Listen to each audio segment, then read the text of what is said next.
எல்லையற்ற கருணை உடைய எல்லாம் வல்ல நம் குருநாதர் சத்குருநாதர் சச்சிதானந்த சொரூபமாய் எல்லாமாய் இருக்கின்ற பரபிரம்மம் குருநாதர். குருநாதருடைய திருவடியை சரணடைந்தால் அதுதான் கதி மோட்சம். குருநாதருடைய திருவடிதான் நம்மை கரையேற்றக்கூடிய வெப்பம். குரு அருள்தான் நமக்கு பரிபூரணத்தை கொடுக்கும். அப்படிப்பட்ட சிறந்த குருநாதருடைய அன்பு பிள்ளைகளாக இருக்கக்கூடிய அத்துணை பேர்களுக்கும் நம்முடைய பணிவான வணக்கங்களை உரித்தாக்குகிறோம். இங்கு நம்முடைய அன்பிற்கும் பெருமைக்கும் உரிய சகோதரர் சங்கர் ஜி இருக்கிறார்கள், பாண்டி இருக்கிறார்கள், அன்பு சகோதரர். அதுபோல ஐயா உலகநாதன் ஐயா இருக்கிறார்கள்.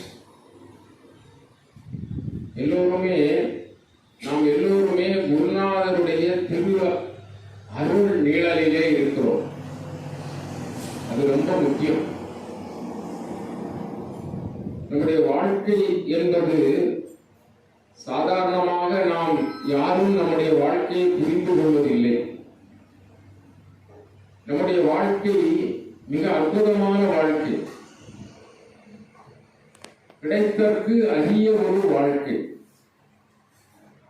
இந்த வாழ்க்கையை சிந்திக்காமல் எண்ணாமல் அந்த வாழ்க்கையை பல பேர்கள் வீணாக கழிக்கிறார்கள்.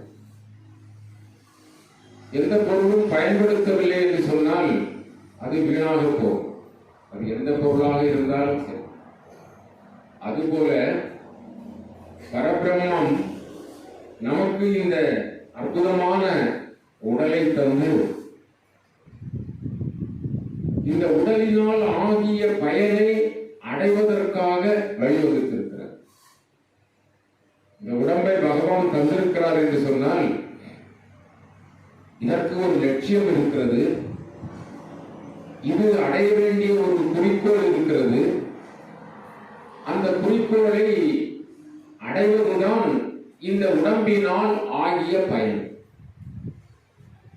அதனால்தான் சிவஞான சித்தியார் சொல்லுவார், உடம்பால் ஆய பயன் ஆவதெல்லாம் திடம்பட ஈசனை தேடு.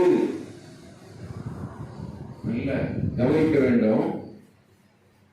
உடம்பால் ஆய பயன் ஆவதெல்லாம் திடம்பட ஈசனை தேடு. திடம்பட உறுதிப்பட ஈசனை, இறைவனை, பிரம்மத்தை தேடுவதுதான் இந்த உடம்பினால் ஆகிய பயன் என்று சொல்கிறார். ஆகவே நமக்கு மனித பிறவி கிடைத்திருப்பதும் அற்புதமான வாழ்க்கை நமக்கு அமைந்திருப்பதும் இந்த உடம்பின் பயனை அடைவதற்காக.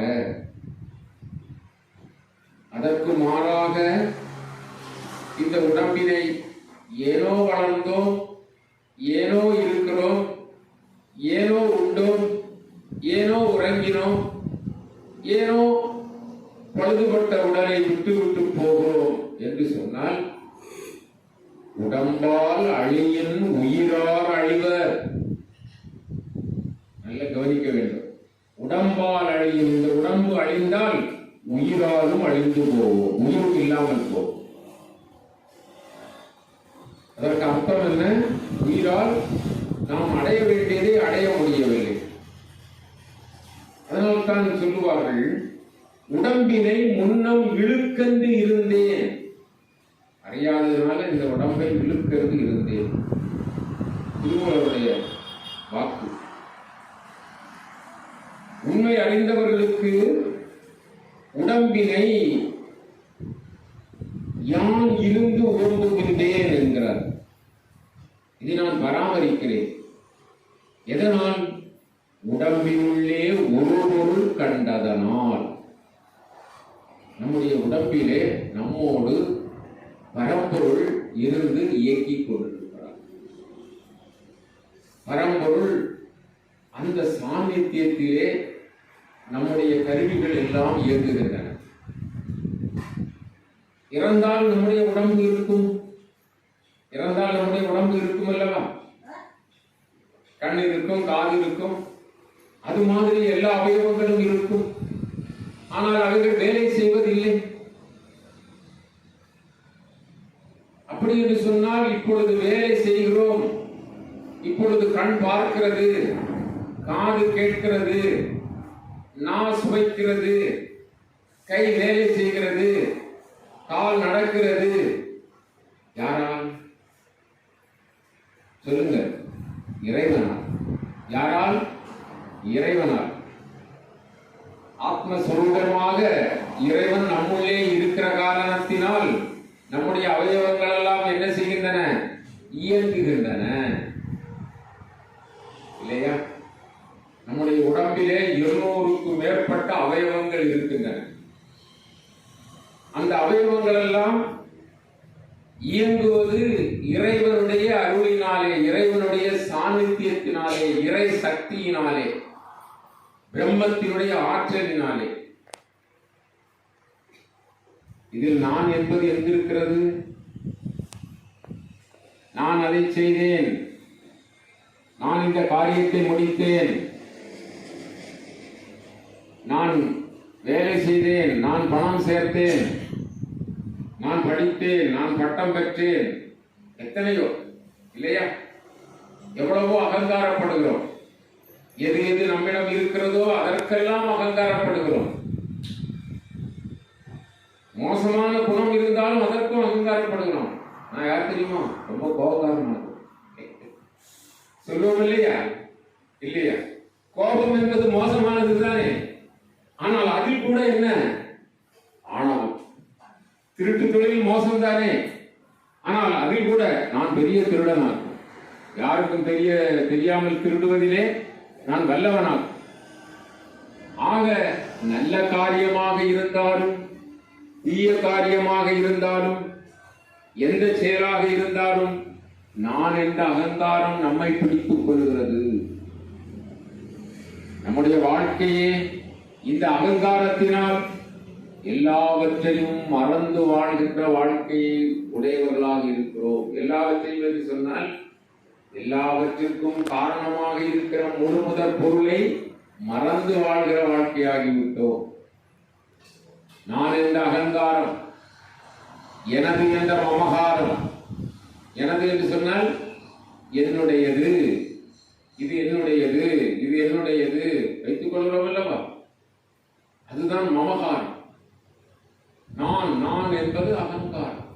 ஆக இந்த அகங்காரம் எதை வைத்து வருகிறது? இந்த உடம்பை வைத்து வருகிறது.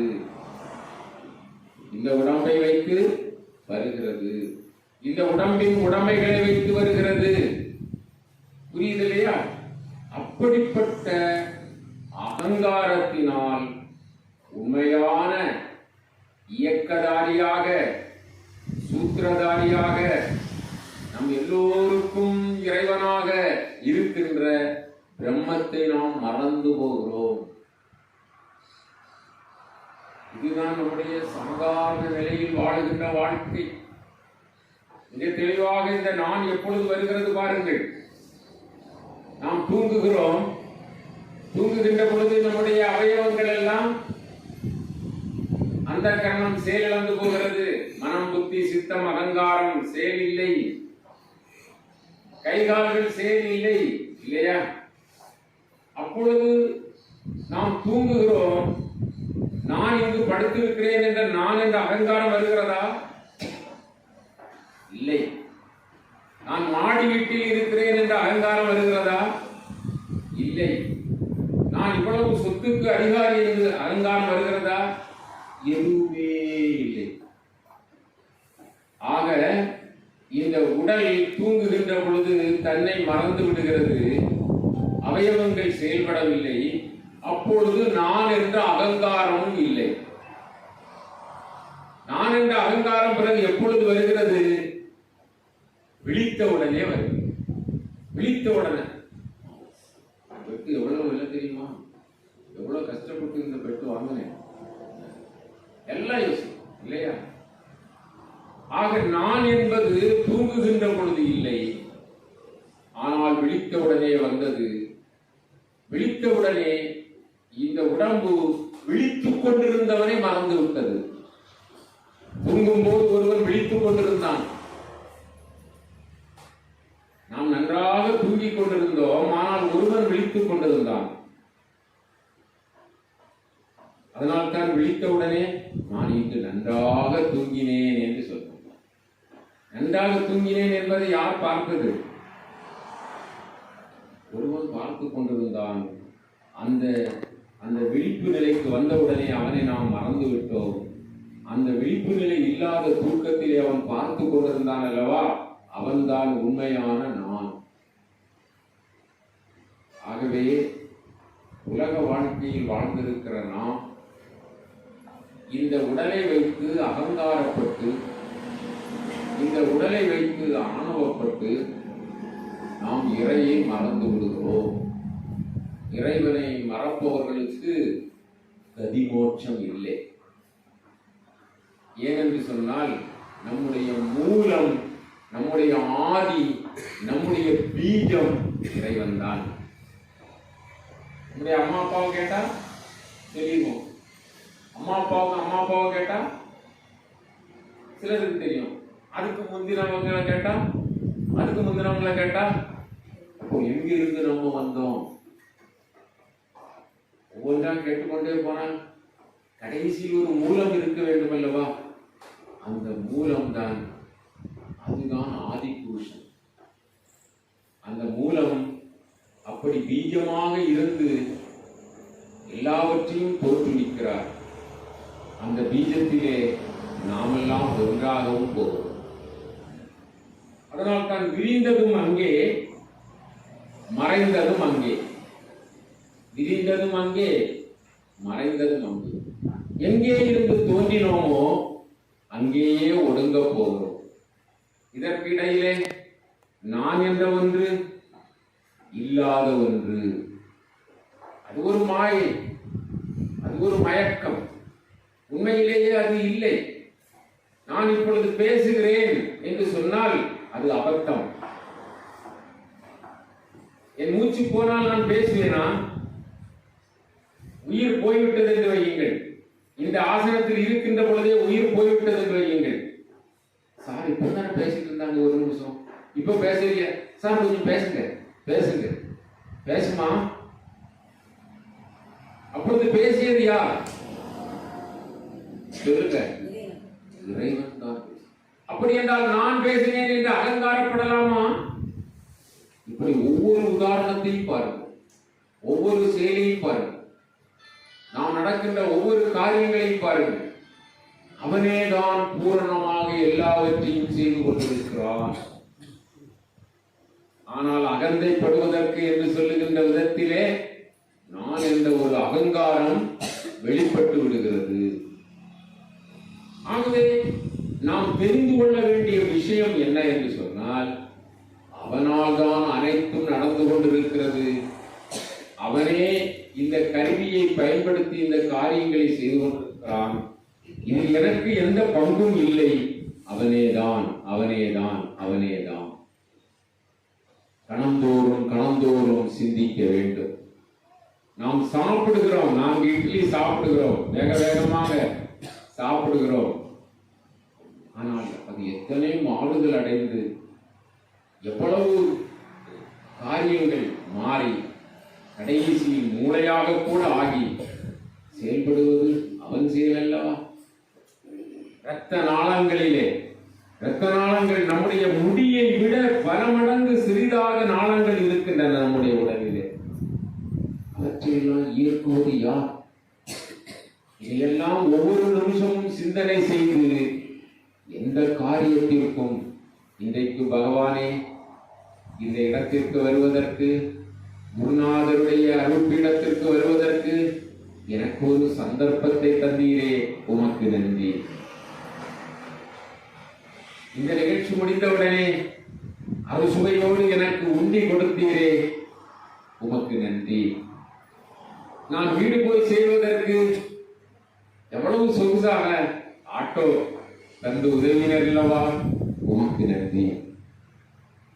நல்லா மூச்சு விடுகிறோம். நேற்று வரை மூச்சு திணறுச்சு, ஜலதோஷம். இன்றைக்கு மூச்சு விடுவதற்கு ஒரு அழகா மூச்சு சிரமம் இல்லாமல் போயிட்டு வர்றதுக்கு ஒரு வாய்ப்பு தந்தீரே பகவானே, உமக்கு நன்றி. இன்றைக்கு காலையில் எழுந்தவுடனே நல்ல நீரிலே குளிப்பதற்கு ஒரு சந்தர்ப்பம் கிடைத்ததே, உமக்கு நன்றி. இந்த பட்டாடை எத்தனையோ நாள் கட்ட வேண்டும் என்று நினைத்தேன். இன்றைக்கு கட்டுவதற்கு ஒரு வாய்ப்பு கிடைத்ததே, உமக்கு நன்றி. ஆபரணத்தில் எனக்கு விருப்பமில்லை, ஆயினும் ஒரு நாள் போட்டு பார்க்கலாம் என்று சொல்லி இன்றைக்கு போடுவதற்கு எனக்கு ஒரு சந்தர்ப்பம் கிடைத்ததே, உமக்கு நன்றி. நிமிடம் தோறும் கடவுளுக்கு நன்றி சொல்லியே வாழ வேண்டும். நிமிடம் தோறும் கடவுளை நினைத்தே வாழ வேண்டும். ஏனென்று சொன்னால் அத்தனையும் அவர்தான் செய்து கொண்டிருக்கிறார். அத்தனை சந்தர்ப்பங்களையும் அவர்தான் செய்து கொண்டிருக்கிறார். ஆகவே அவருக்கு நன்றி நன்றி நன்றி நன்றி என்று சொல்லி அவர் நினைவாக வாழ்ந்தால் அவரை எப்பொழுது மறக்க முடியும்? யோசித்து பாருங்கள். மறக்க முடியுமா? நம் குருநாதரை மறக்க முடியுமா? நமக்கு அருள் தந்து உதவுகின்ற அந்த பரம்பொருளை மறக்க முடியுமா? மறக்க முடியுமா என்று பாடினார். மறக்கவே முடியாது. நாம் இந்த உண்மையான சிரத்தையோடு இந்த எண்ணங்களை ஆழ பதித்துக் கொண்டோம் என்று சொன்னால் மறக்கவே முடியாது. கைகள் வலது கை உணவை எடுக்கும், இடது கை தட்டி விட்டுவிடும். அப்படி நோயை பார்த்திருக்கிறீர்களா?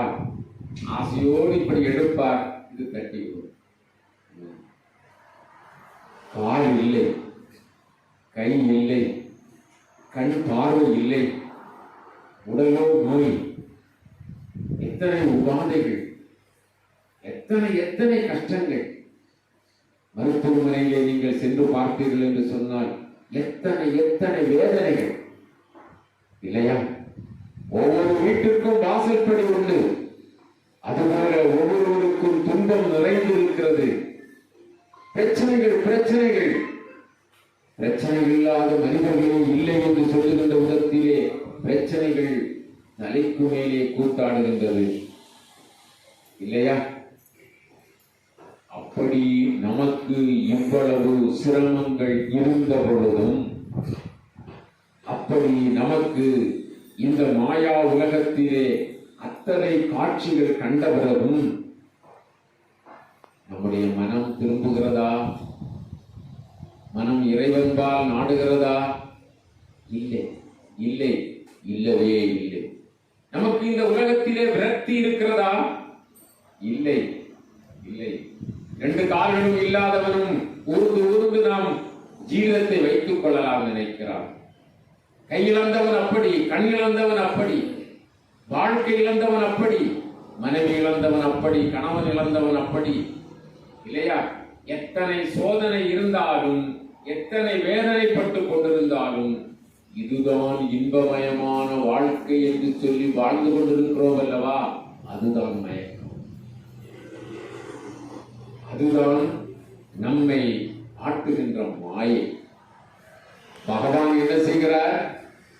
இப்படிப்பட்ட நிலையில் வாழ்ந்தும் கூட, இவ்வளவு துயரத்திற்கு உட்பட்டும் கூட கடவுளை மறந்தது ஏன்? அதுதான் அஞ்ஞானம். அந்த அஞ்ஞானத்தை மாற்றுவதுதான் சத்குருநாதர். நீ உன்னையே சிந்தித்துப்பார், கொஞ்சம் சிந்தித்துப்பார். உன்னால் என்ன ஆகிறது பார். எதுவுமே இல்லையே. அப்படி என்று சொன்னால் அந்த பரம்பொருளை நினைக்கலாமே. இதுதான் வாழ்வியல். நினைக்க மாட்டோம். இது வாழ்வியல். இந்த வாழ்வியலிலே ஆன்மீகம் இருக்க வேண்டும். ஆன்மீகம் என்றால் என்ன? ஆன்மீகம் என்று சொன்னால் ஆன்மா என்ற அந்த பகுதியை அடையாளமாக உடையது ஆன்மீகம். ஆன்மா, ஆன்மா எங்க இருக்கிறது? ஆன்மா எங்க இருக்கிறது? ஆன்மா எங்கிருக்கிறது? எங்கிருக்கிறது? ஆன்மா எங்கிருக்கிறது? நம்முள்ளே இருக்கிறது. யாரும் பதில் சொல்ல மாட்டேங்கிறீங்க. எவ்வளவு காலம் சத்சங்கத்துல கலந்திருக்கிறீங்க இல்லையா? குருநாதருடைய பிள்ளைகளாக ஆகி காலம் கடந்து கொண்டே இருக்கிறதே. இதைத்தான் உணர வேண்டும், ரொம்ப உணர வேண்டும். இந்த குறுகிய வாழ்வியலிலே இருந்து கொண்டு மாண்டு போகக்கூடாது. குறுகிய வாழ்வியல் அது ஒரு சின்ன அற்பமான வாழ்க்கை. அது சனம் தோன்றி சனம் அழிகின்ற புழுவினை போன்றது. குடங்கள் நீர் போன்றது. தண்ணீரில் தோன்றி மறைகின்ற குமிழ் போன்றது, காற்று குமிழ் போன்றது. இதுதான் சாதாரண வாழ்க்கை. இந்த வாழ்க்கையோடு நின்றுவிடக் கூடாது. இந்த வாழ்க்கையை ஒரு நாயும் ஒரு நரியும் ஒரு பன்றியும் ஒரு கழுதையும் கூட வாழும். இது மாதிரி வாழ்க்கை நமக்கு வேண்டியதில்லை. நாம் வாழ பிறந்தோம். எப்பொழுது வாழ்கிறோம் என்று சொன்னால் ஆன்மீகத்தோடு வாழ்ந்தால்தான் வாழ பிறந்தவர்கள் ஆவோம். நன்றாக கவனிக்க வேண்டும். ஆன்மீகம், ஆன்மா எங்கே இருக்கிறது? நம்முள்ளே இருக்கிறது. உள்ளும் புறமும் இருக்கிறது. உள்ளத்திலே பகவான் அருள் பிரகாசத்தோடு ஆனந்த பூர்த்தியாகி சச்சிதானந்த சுரூபமாக நம் ஒவ்வொருவருடைய உள்ளத்திலும் இருக்கிறார். பகவான் எல்லோருடைய உள்ளத்திலும் நீக்கமர நிறைந்திருக்கிறார். அதை உணர்ந்தால் நமக்கு என்ன இல்லை? துக்கம் இல்லை, துன்பம் இல்லை. ஏன் துன்பம் இல்லை? அங்க ஆன்மா அழியாதது, அது மாறாதது, அது நித்தியமானது, அது என்றும் இருப்பது. அது சத் சித் ஆனந்தம். சத்தென்றால் என்றும் நிலைத்திருப்பது, சித்தென்றால் அறிவுபூர்வமானது, விவேகமானது, ஆனந்தம் என்றால் பேரானந்தமானது. அது எங்கே இருக்கிறது? எங்கே இருக்கிறது? நம்முள்ளே இருக்கிறது. அது எங்கே இருக்கிறது? நம்முள்ளே இருக்கிறது. மாறாத ஆனந்த வஸ்து, அழியாத வஸ்து, அது நம்முள்ளே இருக்கிறது. அதுவே நான். அதுவே யாரு? அதுவே நான். மாறாத அழியாத எக்காலத்திலும் உள்ள ஒளி பொருந்திய மேலான சத்தான சித்தான ஆனந்தமயமான வாளால் வெட்டப்படாத, காற்றால் விலர்த்தப்படாத, வெயிலால் என்ன காயப்படாத, நெருப்பினால் எரிக்கப்படாத ஒரு அமரத்துவம், ஒரு நாளும் அழிவில்லாத வஸ்து எங்குள்ளே எங்கே இருக்கிறது? எங்கே இருக்கிறது? நம்முள்ளே இருக்கிறது. ஏன் கவலை? நான் அதே வஸ்து, நான் இந்த உடம்பு அல்ல. நான் அந்த மேலான வஸ்து, நான் இந்த உடம்பு அல்ல. நான் இந்த உடம்பு அல்ல. எனக்கு ஏன் கவலை? எனக்கு ஏன் கவலை? புரியுதா? எனக்கு ஏன் கவலை? சோம்பி இருக்கக்கூடாது, உற்சாகமாக இருக்க வேண்டும். எனக்கு ஏன் கவலை? எனக்கு கவலை இல்லை. ஏன் கவலை இல்லை?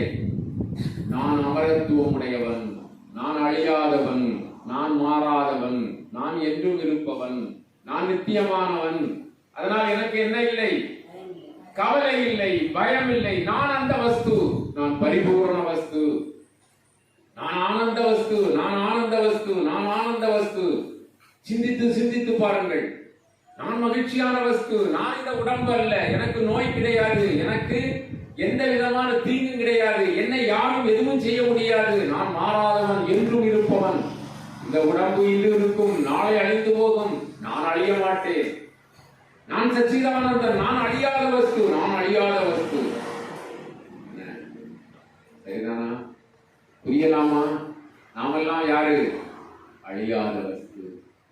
இந்த குருநாதருக்கு துல்லியமான வஸ்து. நாம் வணங்கும் கடவுளுக்கு நிகரான வஸ்து. நாமே கடவுள், நாமே பரம். என்னில் மாசு இல்லை, என்னில் குற்றம் இல்லை. நான் ஆனந்தமானவன், நித்தியமானவன். இதை உணர்ந்தால் அதுதான் ஆன்மீகம். இதை உணர்ந்தால் அதுதான் ஆன்மீகம். எங்கோ தேடிக்கொண்டிருக்கிறோம். கடல் நீரிலே, அந்த தண்ணீரிலே ஒரு கூட்டம் மீன் இருந்தது. பல கூட்டம் கூட்டமாக மீன்கள் இருக்கும் இல்லையா? ஒரு கூட்டத்திலே காலை பொழுது வந்த உடனே ஒரு மீன் மட்டும் எங்கே போய்விடும், எங்கேயோ போய்விடும், எங்கே போய்விடும், எங்கேயோ போய்விடும், எங்கே போய்விடும், எங்கேயோ போய்விடும். கவனிக்கிறீங்களா? அந்த கூட்டத்து மீனில் ஒரு மீன் காலையில் எங்கோ போய்விடும். எப்பொழுது திரும்பி வரும்? மாலையில் திரும்பி வரும். இதை அந்த கூட்டத்து மீன்கள் எல்லாம் பார்த்தது. நாம் இங்கே இருக்கிறோம், ஆனால் நம்மில் ஒரு மீன் காலையிலே வெளியே போய்விடுகிறது. பிறகு சூரியன் அஸ்தமனம் ஆகின்ற அந்த நேரத்தில் தானே வருகிறது. எங்கே போகிறது, எங்கே போகிறது என்று அந்த மீன்களுக்கு சந்தேகம்.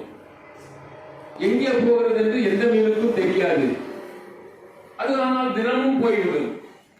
மீண்டும் மாலையிலே திரும்பி வரும். எல்லா மீன்களுக்கும் இது எங்கே போகிறது, இதை நாம் கேட்க வேண்டுமே, இது எங்கேதான் போகிறது அப்படி என்று சொல்லி எல்லா மீன்களும் கூட்டம் போட்டு பேசி என்ன இதை விசாரிக்க வேண்டும் கட்டாயம். இந்த மீன் நம்மை விட்டு காலையில் போகிறது, இரவில் தான் வருகிறது, எங்கே போகிறது, எங்கே போகிறது. ஒரு நாள் அந்த மீன்கள் எல்லாம் சேர்ந்து இந்த மீனை பிடித்து, நீ எங்கேதான் போகிறாய், எங்களிடம் சொல்லு. அப்படி நான் ஒன்றை தேடி போகிறேன் என்று அந்த மீன் சொன்னது. ஒன்றை தேடி போகிறாயா, எங்கே போகிறாய் சொல் அப்படி என்று கேட்டது. உடனே அந்த மீன் சொன்னது, நான் தண்ணீரை தேடி போகிறேன் என்று சொன்னது. உடனே மற்ற மீன்கள் எல்லாம் கலகலகள் என்று சிரித்து விட்டன.